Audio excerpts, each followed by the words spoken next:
The Mishnah states that there are 39 melachot, categories of work, that are forbidden to do on Shabbat. And those melachot are the same melachot that were done in the construction or upkeep of the Mishkan in the desert. And those are the constructive categories of work that you cannot engage in on Shabbat. It's really overwhelming number to try and remember 39 different categories of work, but a simple way to remember it is dividing them into 3 different categories. 1 is the process of bread making, 2 is the process of making clothing, and 3 is the process of writing. So I'm going to go through the 39 different categories of work, 39 different categories of melachot, and see how they relate to the life that we have today. We don't have exactly the same agricultural or technological situations that existed back then. And so let's dive right into it. So if you're in in nature and you're a farmer and you want to make bread, what's the first thing you're going to need to do to make bread? The first malacha is Choresh, which means sowing the land, plowing the land, and that includes any kind of preparation of the land for the planting. So obviously the simple and sort of classic example is when you sow the land and you prepare it, the old fashioned, like you see the guy with the cow or the donkey, and there's this like huge blade and it's going in the ground and it's really turning the ground over so you can throw the seeds in there and plant. That is choresh. That is the malacha of plowing. However, it doesn't just apply in those situations. What can be another situation it applies? Well, for example, let's say a person digs a pit in order to plant a tree, or let's say a person fertilizes the ground so that it's more prepared for, growing something. All those things are different forms of choresh. So the bottom line is the first melacha is choresh, and it includes anything you do to prepare ground for planting in it. Any digging, any kind of making a hole in the ground, any kind of deliberate manipulation of the ground is forbidden. And that's really the idea of Shabbat. The idea of Shabbat is to make sure that we're not manipulating nature, we're not manipulating anything or anyone, we're not doing anything changing its course. It's really a day of rest, a day of status quo, a day of really just, enjoying the world that we've been blessed with. So that's Choresh. The next one, what do you do after you plow the land? What do you do after you prepare the land for planting something? Well, obviously, the next step would be to actually plant. So the next malacha, the second malacha, is called Zoreah. You're planting. You are preparing the land for the growing of seeds in it. That is Zoreah.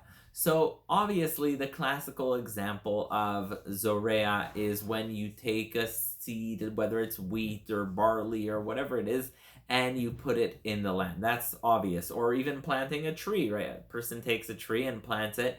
That could be an example of Zoreah, of planting. However, it doesn't have to be that. It can also be doing something that's conducive to the growth of a plant. So, for example, if a person takes a plant that already exists or a tree that already exists and they water it, in that case, that would also be what's called a tolada, an outcome of Zoreah. So, any kind of helping something to grow is the melacha of Zoreah, whether it's watering something, actually planting something, fertilizing an existing plant, anything that you do to help something grow, a plant or a tree or whatever it may be, grow, is part of this category of Zoreah. So that brings us to malacha number 3. The third malacha is the malacha of, what do you do after you plant the seeds and you want to make bread? Well, you come and you harvest.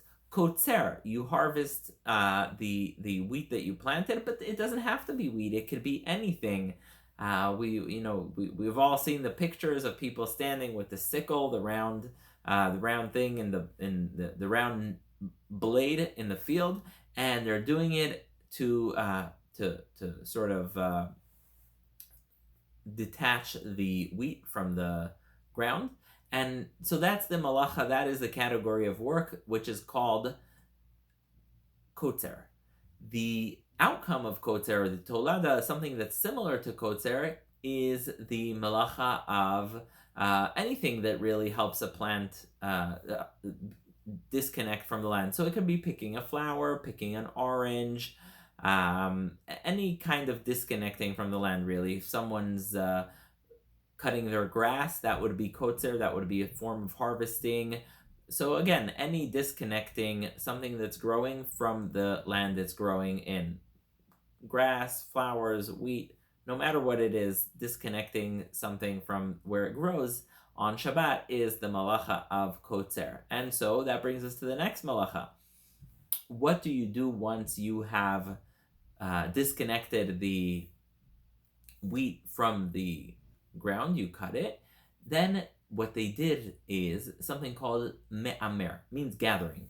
Basically, what you do is you bundle. It's bundling. So you take the wheat and you bundle it all together, and that is the malacha of me'amer. You're taking it, you're bundling it together. So it could be, I heard really terrifically creative examples from my students. It can be putting together a bouquet of flowers. It could be gathering together all the apples and oranges from under the tree where they were picked. Any kind of bundling together, any kind of harvest or something that you picked is me'amer. It is bundling. It's important to note that this only applies to things that grow from the ground. If a person bundles together the cutlery, the silverware, whatever it is that they're bundling together, and that is not something that grew from the ground, then that person is okay. It's okay. The next malacha, the next thing you would do after me'amer, is in order to separate the seeds of the wheat from the chaff, the peel that's around it, what they do is something called dash, which means they sort of beat on the wheat or the barley or whatever it may be, and it separates it. So this seems like something that's really not common and doesn't come up at all in our lives, but it's important to note that the rabbis said that even if a person squeezes grapes for their grape juice, or they squeeze olives for the oil, or pomegranates for pomegranate juice, all those things are considered dash. You're extracting one thing from the other. So since you're extracting the juice from the grape, or the oil from the olive, or anything like that, that is considered dash. Or even in the rabbis say, even when milking a cow, that kind of extraction is forbidden. It's important to note that something like peeling an orange is not considered dash, because it's not extracting. It's pretty clear that the peel is separate from the orange. That brings us to the next malacha. The next malacha involves separating the little seeds that you just, you physically separate the seeds of the wheat from the chaff, but then you need to pick out the seeds of wheat. You need to sort of sort them through. And so the idea is that when you sort them through, that is the malacha of borer. And really we'll discuss the malacha of borer in more detail in our next video. But thank you so much for listening, and Shabbat Shalom.